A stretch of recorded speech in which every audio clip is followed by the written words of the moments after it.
민주당의 네. 공천이 예전부터 말이 많았잖아요. 네, 네. 무슨 학살이니 뭐니 뭐 해가지고 그런데 민주당의 공천에 대해서 전반적인 도덕성 문제 제기 이런 일이 여기 강선우 의원에게만 있었을 것인가라는 의혹 제기까지 저는 가능하다고 보는 건데 맞습니다. 이게 다른 사람도 아니고 공관 위원들 사이에서 이런 일이 벌어졌다면 일반 의원들은 또 어떨 것이며 맞아요. 뭐 그런 생각이 계속 꼬리에 꼬리를 물어요. 뭐 저는 민주당이건 국힘이건 다 이런 문제에 대해서 모든 정당들이 이번 기회에 공천 제도와 관련돼서는 깨끗하게 바꿔야 된다고 생각을 합니다. 이 공천과 관련해 저도 뭐 비례대표 신청도 해보고 그 과정에서 심사도 받아보고 했습니다만 그 과정에서 여기저기서 막 전화가 와요. 전혀 모르는 사람들이 저희 사무실로 전화가 옵니다. 뭐라고요? 전화 와서 갑자기 그래서 뭐 공천 신청하셨죠? 그래서 네. 그리고 어떻게 저를 알고 전화하셨나요? 그러면은 뭐 저에서 이거 당신 될 수 있는데 이게 지금 조금만 그럼 이름을 밝히세요. 누구시냐고 그랬더니 이름은 안 밝히고 뭐 뒤에 무슨 큰 어르신하고 얘기하시면 된다고 뭐 아니 됐다고 뭐 이렇게 얘기하고 또 한 거 끊고 또 어떤 분은 전화 와가지고 자기가 뭐 해가지고 하면은 보좌관직을 자기를 달래. 자기 보좌관직을 달면 자기가 뭐 이렇게 하고 뭐 누구를 지금 소개시켜 드릴 테니까 그래서 나 됐다고 나 이제 됐다고 얘기하면은 될 수 있는데 사람 참 막 이러면서 막 답답하게 저한테 막 화를 내면서 전화를 끊어요. 그러니까 이런 일들이 제가 봤을 때는 너무 흔하게 지금 되었고 이게 더 문제는 제가 생각하는 게 더 문제라고 생각하는 건 정치권 내나 뭐 언론계나 여기 다 뭐 그 정치 고관여층이시지만 일반인 그 보통 이제 국민들이 공천 과정에 대한 신뢰성이 없는 것 같아요. 맞아요. 왜냐하면 주변에서 다 뭐 정치한다 그러면 너 돈 얼마나 있어? 너 돈 얼마나 있길래? 뭐 거기 한 10억 들어가? 뭐 이렇게 물어본단 말이에요. 공천 받는데 10억 들어가냐? 뭐 얼마 들어가? 이런 물어보잖아요. 저는 이거를 이번 기회에 완전히 해야 된다고 생각하고 민주당, 국힘 뭐 어느 정당이든 저희 개혁신당이든 어느 정당이든 간에 이 공천 과정에서의 문제점은 꼭 이번에 다 한번 해소하고 넘어갈 필요가 있다고 생각합니다. 그러니까 지금 우리 구독자께서 댓글을 올려주셨는데 1억 원을 보좌관에게 주는 등신이 어딨냐 직접 줬겠지 이런 주장도 지금 나오고 계세요. 그러니까 직접 받지는 않은 것처럼 지금 녹취가 나와 있는데 그러니까 여기서 유추할 수 있는 건 정말로 생각을 해보면 1억이 정말 작은 돈입니까? 1억은 정말 큰 돈이잖아요. 근데 그 돈을 밑도 끝도 없이 보좌관한테 던져준다? 이것도 사실 좀 믿기 어려운 어느 정도 교감이 있지 않고서야 그럼 반대로 강선우 의원이 이 보좌관을 고발을 했어야 되는 거 아닌가요? 내 이름을 사칭해서 이 녀석이 이렇게 돈을 뜯고 다녔다라고 생각을 한다면 그렇잖아요. 네. 그러니까 아까 말씀드린 것처럼 점심 한 끼도 공짜가 없는데 1억이라는 돈은 현찰이 됐건 계좌이체가 됐건 수표가 됐건 반드시 꼬리표가 붙어서 끝까지 따라다니거든요. 그렇죠. 그 현금 받으면 뭐 뒤탈이 없을 거다 하고 착각하는 사람들이 일부 있긴 하는데 그렇지 않습니다. 돈은 반드시 먹은 놈이 물 켠다고 반드시 꼬리를 물고 따라가서 나중에 책임을 묻게 되는 건데 이번 케이스도 그런 것 같고 그리고 그 아까 전직 보좌관 그 1억 원을 받았다는 그 사람 답변 드릴 게 없습니다. 아까 우리가 누차 지적을 하는 거지만 이거는 할 얘기가 무지 많다는 뜻이에요. 답변이 없다, 드릴 게 없다는 건 자 조금만 시간이 지나면 내가 아까 이제 압수수색 영장만 가지고 와. 그럼 내가 다 얘기할게. 답변할 것은 없고 오로지 진술할 거리만 있다 뭐 이런 거 아니에요? 기자 질문에 답변할 건 없고 나는 일단 검사들이 물어보는 거에만 진술할 거야 뭐 이런 건가요? 근데 제가 사실 방송 오늘 김정철 최고랑 처음 하는데 변호사보다는 정말 검사하셨으면 끝장나게 잘하셨어요.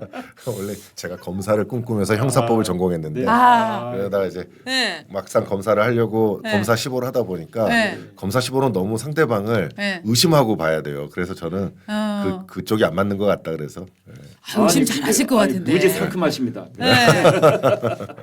자, 그래서 지금 강선우 의원은 정말로 앞으로 밝혀야 될 게 너무 많은 건가 있는데 뭐냐 하면 일단 강선우 의원에게 돈을 줬다고 의심을 받고 있는 지금 김경 시의원의 경우는요. 이미 그 공간이 내부에서 야, 김경 좀 문제 있는 거 아니야? 왜?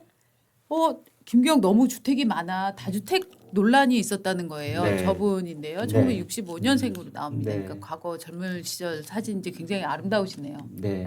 근데 저기 인물도 좋으신 분인데 집도 많으신가 봐요. 네. 그래서 다주택 논란이 있다고 하는데 자, 이 부동산 관련해서 다주택자를 단수공천을 준다. 분명히 정당으로서는 네. 논란거리가 있는 저런 정치인들을 준다는 건 부담이 있었을 텐데 네. 또 공관위에서 논란이 됐을 텐데 이분이 왜 단수공천을 받게 되었는가 이런 결론들을 지금 당시 공관위원장이나 또 간사나 네. 또 공관위원들 이런 분들이 지금 소명을 해야 되는 또 하나의 과정도 그렇습니다. 있는 것 같아요. 그렇습니다. 그러면 네. 어떻게 해서 김경이 이걸 갖게 되었는가 또 네. 김병기 당시 간사는 왜 김경이라는 사람으로부터 그 사람이 1억 원이라는 현금을 갖고 정말 매간매직을 하려고 했는데 그 사람이 이미 앞서서 결정이 됐다고 하더라도 왜 그것을 뒤집지 않았는가. 이거에 대한 정확한 소명을 지금 내야 되는 거잖아요. 맞습니다. 이거는 단순히 김병기와 강선우 두 사람 문제로 끝날 일이 절대 아니고 예. 민주당 차원에서 해명을 해야 되고 그렇죠. 민주당 당 지도부가 이제 또 다른 지방선거가 다가오고 있잖아요. 이건 네. 지난번 지방선거 때 얘기고요. 네. 그러면은 이거에 대해서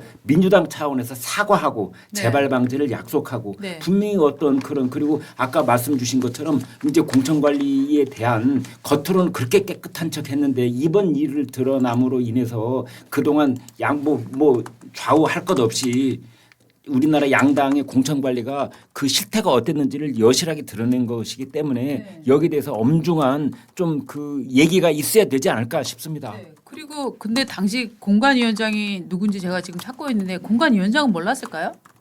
보고했나요? 뭔가의 보고를 받았거나 아니면 간사 차원에서 무마를 네. 했거나 뭐 그렇죠.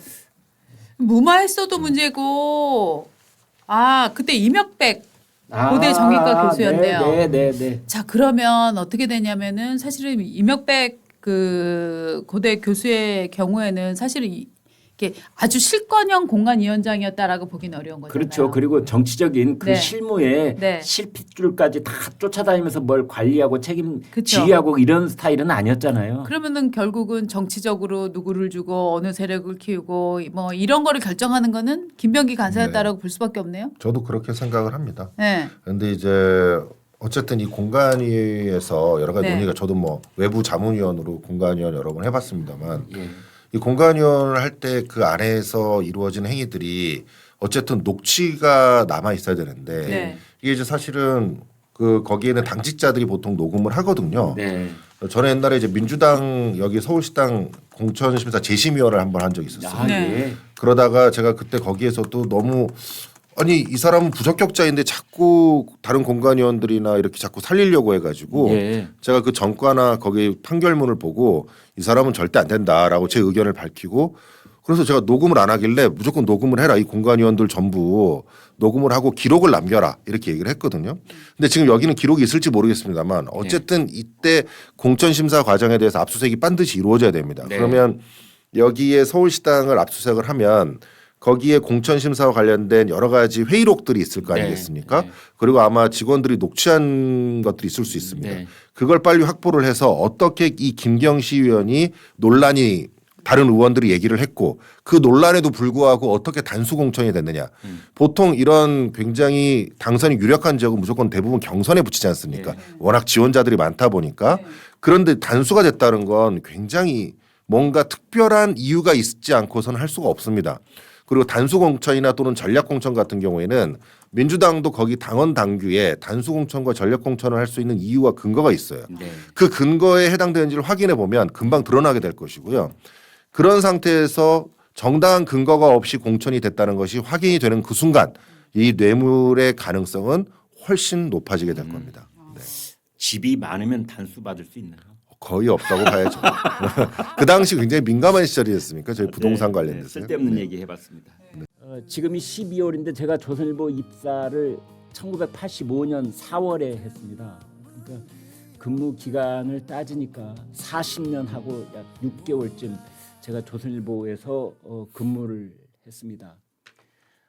그걸 바탕으로 제가 자신 있게 말씀드릴 수 있는 것 하나는 조선일보 참 좋은 신문입니다. 조선일보 보시면은 행복하고 그리고 부자가 되실 수 있다. 저는 그런 확신을 갖고 있습니다. 그래서 지금 여기 아래 자막 나가고 있는데 구독 멤버십 신청하는데 1577-8585 번호 참 쉽죠. 1577-8585 일이 전화를 하시거나 또 카카오톡 조선일보 제보라고 하는 데 들어가서 신청을 하시면 됩니다. 이게 이제 오늘 아침 종이신문인데요. 우리가 뉴스를 접하는 통로가 참 다양해졌습니다. TV 뉴스를 볼 수도 있고 또 뭐 유튜브 채널을 통해서도 볼 수도 있고 또 다른 인터넷을 통해서 또 뉴스를 접하기도 하고 그러는데 이 신문을 펼치면은 다른 그 디지털 공간을 통해서 뉴스를 접하는 거하고 전혀 다른 그런 방식으로 뉴스를 종합적이고 입체적이고 포괄적으로 그렇게 볼 수 있습니다. 제가 인공지능한테 물어봤습니다. 종이에 인쇄된 신문을 보는 것과 디지털 공간을 통해서 뉴스를 보는 것은 어떤 차이가 있다고 너는 생각하느냐 그랬더니 인공지능이 이런 대답을 하더군요. 종이 신문은 정원을 거닐면서 꽃 한 그루 한 그루를 관상하는 그런 것이라고 한다면 디지털 공간을 통해서 뉴스를 접하는 것은 아주 그냥 복잡하고 시끄러운 시장을 통과하면서 음식을 먹는 거랑 비슷한 거다. 이제 그런 얘기를 하는 걸 봤습니다. 지금 종이 신문은 한 달 구독료가 2만 원입니다. 이 종이 신문이 어떻게 보면 2만 원대에 여러분에게 문 앞에 매일 새벽에 서비스되는 마지막 시점을 관통하고 있는 것 아닌가 그런 생각이 들 때가 있습니다. 종이 신문, 종이로 인쇄된 그 잉크 냄새를 맡으면서 아침 신문을 포괄적이고 종합적이고 입체적으로 살펴보는 그래서 내가 원하는 뉴스뿐만이 아니라 조선일보를 만드는 그 보도 전문가들의 그 편집자의 손길을 거쳐서 나오는 그 신문을 볼 수 있는 그런 좋은 기회라고 생각이 되어져서요. 그 말씀을 꼭 드리고 싶습니다. 유튜브를 통해서 신문을 구독한다 이렇게 말씀을 주시면은 이런 대형 벽걸이 달력 여기에 집안 식구들 생일 표시하기 좋고 또 무슨 모임 표시하기 좋은 또 음력이 다 표시되어 있는 이 대형 2026년 붉은 말의 해 벽걸이 달력 드리도록 하겠고요. 또 하나는 2만 원짜리 책 한 권 드립니다. 이 책은 하루 10분 글쓰기가 쉬워지는 신문 필사 이 책 양장본으로요 아주 고급지게 만들었습니다. 그래서 하루에 10분씩 여기에 나와 있는 선별되어 있는 정연된 문장의 글을 필사를 하시면 저희 시청자 구독자들께서도 여기에 쓰여 있는 이 문체와 거의 비슷한 수준의 글쓰기가 가능해진다 하는 바로 이 책입니다. 시중에 지금 절찬리에 인기를 누리고 있는 이 책 바로 드리도록 하겠습니다. 그리고 신문을 구독하시면은 조선일보 멤버십 가격이 절반으로 떨어집니다. 그 전까지 말씀을 드렸습니다.